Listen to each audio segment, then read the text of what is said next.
Csoda pillanat!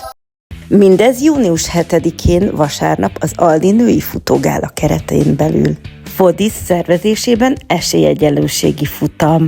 Mindennek az a lényege, hogy felhívjuk rá a figyelmet, hogy a fogyatékossággal élő emberek is ugyanolyan értékes tagjai a társadalomnak.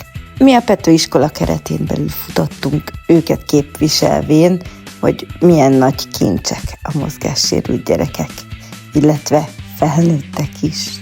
Hatalmas szurkolói tábor volt itt a kordonokon kívül, egy csomó ember szurkolt itt a futóknak, akik zöld pólóban képviselték az esélyegyenlőséget, szóval mi is nagyon élveztük, akik futottunk, Mici is hol sétált, hol futott, a lényeg a részvétel.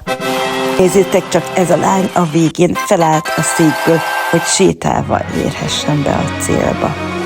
Mici és Zoli előbb beértek a célba, mi következtünk Csanival, Pacsit is kapott ettől a bábtól, és a végén érmeket is kaptunk a futásért cserébe, nagyon jó élmény volt.